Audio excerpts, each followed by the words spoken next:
Fala, meus queridos, um ótimo dia, vamos lá. Operações da semana, vamos dar uma olhada primeiro no Bitcoin, depois a gente vai olhar o que a gente tem para analisar essa semana. Vale lembrar, as operações da semana passada foram extremamente rentáveis, deu tudo muito bom. E nesse cenário aqui a gente tem, vamos olhar primeiro o Bitcoin. O que a gente faz? A gente já lança aqui uma extensão de Fibonacci. Olha que interessante, a gente rejeitou a meia absoluta da Fibonacci na região dos 21 mil. Porém, a gente tem aquele esquema aqui, né? 0,5 é justamente em 20.400. E a gente pode, a gente começou um processo de lateralização acima dela. Então, se a gente voltar a ficar tocando nela, essa brincadeira aqui, a gente pode ganhar impulsão para fazer até um topo duplo ou o rompimento que está lá na região dos 22.800. Então, a gente vai marcar aqui, porque 22.800 é a nossa próxima zona de resistência. E a zona dos 20.400 é a nossa zona de defesa. É a 0,5 da Fibonacci, justamente a zona que a gente não pode perder. Então a gente anota esses dois valores aí, que são os valores chaves, certo? Se você olhar indicadores, a gente tem espaço, o RSI ainda abre um bom espaço para a gente continuar o processo de alta, certo? Porém, essa semana a gente lida com o risco macro. A gente tem aí reuniões do Fed, a gente tem divulgações de dados importantes e aí eles vão fazer preço. A gente vai conversando eles durante a semana. Mas graficamente falando, olhando exclusivamente gráfico, a gente tem aqui um bom parecer de continuidade de alta.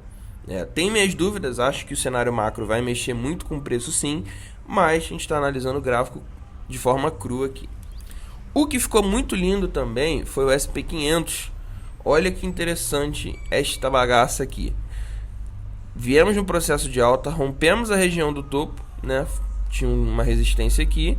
Nós rompemos, retestamos, certo? Retestamos neste candle aqui, vermelhinho. Sobrevivemos e já voltamos rompendo o que seria a resistência anterior. Então, nesse meio tempo, a gente tem também espaço para continuar subindo. O problema aqui é a 0,5 da Fibonacci, que está justamente na região que nós fechamos a semana, próximo a 3.900. Beleza? Vier rompendo, né, a 0,5 da Fibonacci para cima, aí a gente tem alvos lá em 4.000 e 4.150, certo? Com a alta do SP500, consequentemente, vem mais um rally de alta do Bitcoin. Beleza? Volto a dizer, o mesmo padrão, o mesmo risco macro que o Bitcoin sofre nesse momento, o SP500 também sofre. Então, para a gente ter as nossas operações de long aqui efetivas, a gente depende que haja esses rompimentos aqui, tanto do Bitcoin quanto do SP500. Então, vale a pena a gente esperar primeiro acontecer aqui para a gente continuar e iniciar as operações lá. E a primeira operação que eu estou de olho, na verdade, é uma de short. Eu ainda estou de olho na Quant, né? A gente abriu a operação mais ou menos aqui. E eu disse para vocês que a gente tem um alvo lá em 130. Então eu ainda estou aguardando esse alvo em 130, sim. Ainda estou fazendo a manutenção dessa ordem. Por quê? Como eu disse para vocês, eu acredito que o risco macro ele vai fazer preço. E se o risco macro fazer preço, a gente pode ter uma impulsão extremamente negativa na Quant para buscar lá a 130, que é a 0,5. Dali em diante ela pode até voltar a subir, mas aqui próximo a 130, 140 dólares é o alvo. A gente vai continuar com essa operação aí, que foi o alvo que a gente traçou semana passada, beleza? Essa é a operação de short, caso, obviamente, o mercado se desenvolva com o risco macro negativamente. A segunda é a Chainlink, deixa eu fechar aqui. Olha que interessante a Chainlink está fazendo aqui. Ela está vindo desde lá de trás com um triângulo gigantesco que ela está formando. E nessa semana ela teve um novo toque nesse triângulo. Só que se o gráfico do Bitcoin tiver uma impulsão extremamente positiva para cima, ela pode fazer o rompimento desse triângulo sim. De acordo com a regra, você pega a primeira perna de impulsão, ponto 1 até o ponto 2, traça a partir do rompimento. Você vai ter Chainlink aí batendo 11 dólares e 50, 12 dólares em um curto espaço de tempo. Então vale pegar sim, né? Existe aqui a entrada mais agressiva, que você vai pegar exatamente no rompimento, né? Você pode se arriscar um pouco mais. Ou se você é um cara mais conservador, você pode esperar romper, depois voltar para retestar a linha de tendência como suporte, e você tem uma operação muito mais clean, direcional e tranquila, né? Buscando lá em cima. Mas vai do seu direcional. Eu gosto de entrar com um pouquinho de mão no rompimento, e quando ela volta para tocar, eu aumento essa mão, que aí é sucesso. Mas é meu gosto. Aí cada um opera da forma que achar melhor. Mas, semelhantemente, a gente também olha aqui a Chainlink, é uma operação ambígua. Por quê? Semelhantemente, se o Bitcoin vier rejeitando a sua 618 e o SP500 vier rejeitando a sua 0,5, a gente entra shortando esse fundo aqui. Entramos shortando esse fundo aqui, aí a gente tem alvo aonde? Lá embaixo, próximo a 6,50. Então a gente também pega uma operação bem direcional aqui, beleza? Aqui é ou alegria ou alegria. Chainlink eu não vejo lateralização aqui. Ou a gente vem rompendo isso aqui e dá uma bela operação de long, ou a gente vem rompendo isso aqui para baixo e dá uma bela operação de short, beleza? Outra da nossa lista de criptos a ficar de olho é a BNB. BNB que fez um rompimento de uma lateralização que está durando há muito tempo. Falei para vocês dessa lateralização um tempo atrás, né? E rompemos agora essa lateralização. Quase travei aqui. O que eu estou de olho, sendo bem sincero para vocês? Eu estou de olho no retorno. Não vou abrir uma operação com a BNB tão esticada. Eu estou de olho em um retorno a essa zona aqui dos $300 como suporte. Voltou, retornou, fez aqui um suportezinho. Aí é long na certa para continuarmos o processo de alta, certo? Porque está muito longe da média, certo? Esticou muito rápido, não vale a pena a gente abrir, ó como é que está o RSI sobrevendido, sobrecomprado.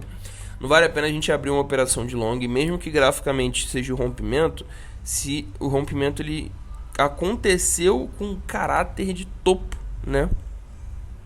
Fica feio pra gente, ó. Fora isso aqui também, uma rejeição da 786 da Fibonacci, justamente lá nós fizemos a rejeição. Então, interessante, lateralizou um pouquinho aqui, voltou, fez suporte na zona dos $300, aí é long na certa que vem alegria pra gente, beleza?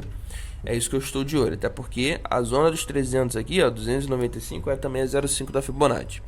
Então, outra que eu estou de olho, nessa aqui já é um pouquinho mais complicado a gente pegar essa operação, vai depender muito do gráfico querer montar uma nova zona de suporte, mas a gente está de olho, né? Aqui são criptos para a gente estudar durante a semana. Pode ser que umas delas deem oportunidade amanhã, outras que sejam pelo meio da semana. Mas a gente está de olho, certo?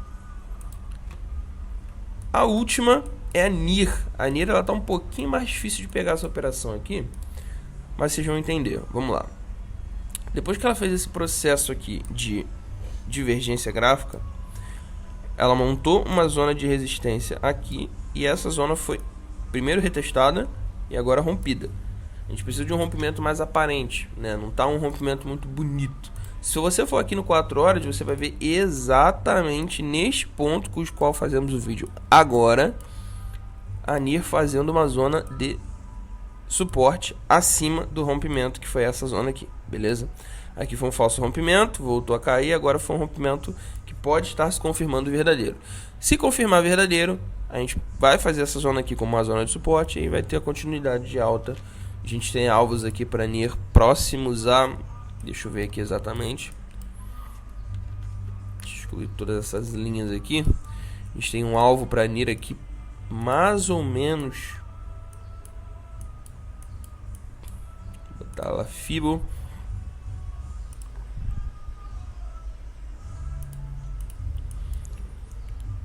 E rejeitou justamente a 0,5, hein? Interessante. A gente tem alvos para NIR pelo menos aqui próximo a uns 3,50, talvez um pouco mais, porque ela vem pelo menos para buscar essa região do topo duplo. E a gente vê se tem potencial da gente manter a operação, considerando que essa zona aqui é uma zona de suporte muito forte, ó, tá vindo desde lá de trás. Ou se vale a pena a gente fechar, executar esse lucro, né? Outra coisa que é interessante a gente analisar aqui na NIR é as bandas de Bollinger, né? Olha como é que elas estão se estreitando, conforme a gente acaba de fazer um rompimento de zona de resistência.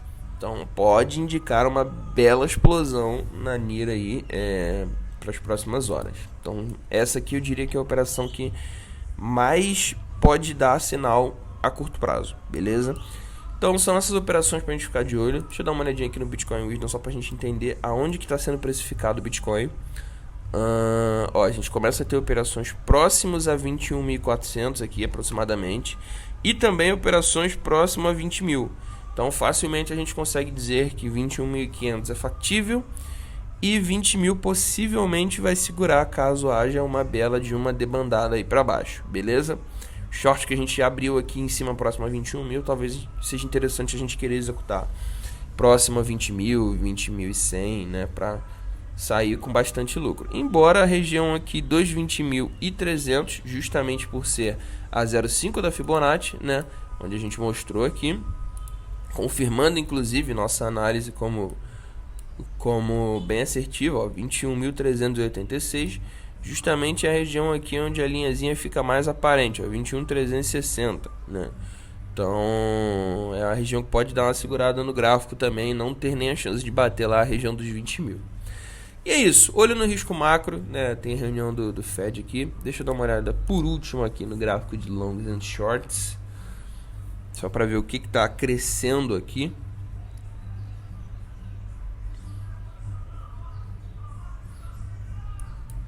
Gráfico de shorts, deu uma bela alta no gráfico de shorts, aquela região quando bateu 21 mil que eu falei para vocês, né, onde a gente iniciou inclusive algumas operações.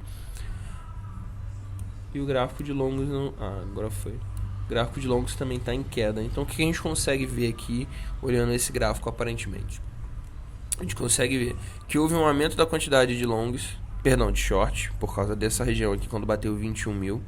Depois as regiões que bateram 20.500, quando bateu de novo a região ali dos 20.800, também ofereceu uma boa zona de short. Só que nesse momento ninguém está mais operando short e semelhantemente ninguém está mais operando long. Por que, Felipe? Bom, o gráfico está exatamente no meio termo. Ele não está nem na zona de resistência, que está lá em 21 mil, e muito menos na zona de suporte, que agora está na região dos 20.300, certo? E 20 mil. Então, como ele não está nem em um lado nem em outro, a gente vê queda tanto de shorts quanto de longos acontecendo. Mas ainda prevalece, está acima da média, ainda prevalece a quantidade de shorts sendo executados no gráfico. Então, olho para isso aí, olho para as próximas horas nesses fatores aí, beleza? Algumas operações para a gente cuidar, ficar de olho, estudar. E isso, se foi útil para você, eu peço que você deixe seu like, segue se você não é inscrito, compartilha aí e valeu, tamo junto.